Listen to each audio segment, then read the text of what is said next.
j'espère aussi. J'espère que vous avez passé une très bonne fête la Toussaint. Ceci étant, on commence notre sujet du jour. En fait, en ce jour, je veux parler du soutien qu'on peut apporter aux malades. Et j'ai médité sur ce thème la semaine dernière, et ce que je suis tombée sur le livre de Saint Luc au chapitre 7. On parlait des centeniers. Bon, si vous permettez, je vais vous lire le texte et puis on va en discuter tout à l'heure. Je vais vous donner mon avis tout à l'heure. C'est l'enseignement que j'ai tiré de ce texte. Je vous le donnerai tout à l'heure. Bon. Luc 7. Après avoir achevé tous ses discours devant le peuple qui l'écoutait, Jésus entra dans Capharnaüm. Un centenier avait un serviteur auquel il tenait. Il était très attaché et qui se trouvait malade, sur le point de mourir. Ayant entendu parler de Jésus, il lui envoya quelques anciens des Juifs pour le prier de venir guérir son serviteur. Ils arrivèrent auprès de Jésus et lui adressèrent d'instantantes supplications, disant: il mérite que tu lui accordes cela, car il aime notre nation et c'est lui qui a bâti nos synagogues.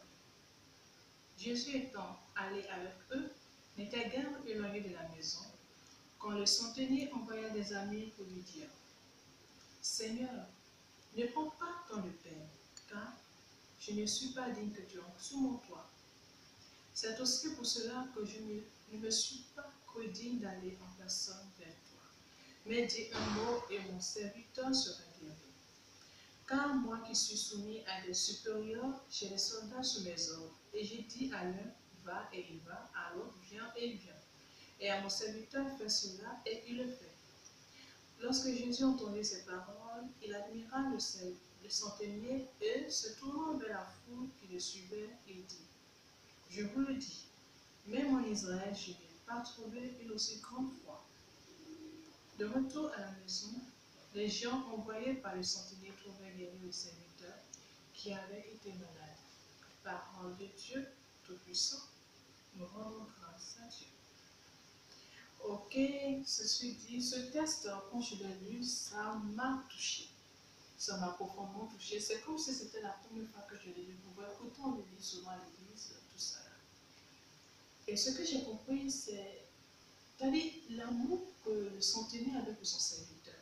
La paix qu'il s'est donnée pour intercéder auprès de Jésus pour son serviteur.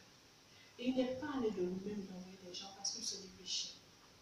Et lui, effectivement, ce qui veut dire que nos parents qui nous entourent, toutes ces personnes qui nous entourent, peuvent intercéder pour le malade et se donner pour recouvrir la guérison. Le malade, il a besoin de soutien, il a besoin d'amour, que tous ceux qui sont à côté de lui le soutiennent. Moi, je prends mon cas. Quand j'étais très malade, quand j'étais au point mort, au fait, je ne voulais plus vivre parce que j'en avais marre de la maladie, de prendre les médicaments tous les jours, des grosses cellules comme ça, que je prenais tous les jours. Matin, midi, soir, vraiment, ça m'exaspérait. Et j'avais pas de force, j'avais pas la force, c'était difficile. Car de 70 kilos, j'étais passée à 35 kilos et vraiment, c'était horrible. Mais cet amour que ma famille me portait, mes amis, tous ceux qui venaient me voir, ce n'était pas de la pitié, mais c'était de l'amour. Tu sentais que vraiment, ils voulaient que je sorte de là. Et chacun m'aidait de passer moyen, ils me portaient en prière. Ils m'exhortaient vraiment à avoir le courage. Et surtout, mes soeurs, comme elles savent que j'aimais beaucoup lire, elles m'envoyaient des documents relatant la vie des saints qui ont vécu des situations difficiles. Je lisais beaucoup la Bible, beaucoup de livres qui m'aidaient vraiment à sortir de là. Vraiment pour dire en ce jour que les malades ont besoin de soutien et non de régime. Quelle que soit la maladie qu'ils ont, surtout les personnes atteintes de maladies vraiment qui les condamnent, comme le cancer et autres, ont besoin de soutien. C'est le soutien qui fera la force. En tout cas, en ce jour, ce que je veux vous dire, c'est qu'il faut soutenir les malades, quel que soit ce qui arrive, pour les soutenir. Et je vous aime beaucoup. Pour le prochain thème, je parlerai un peu des parents qui ont des enfants malades, comment ils en sont sortis.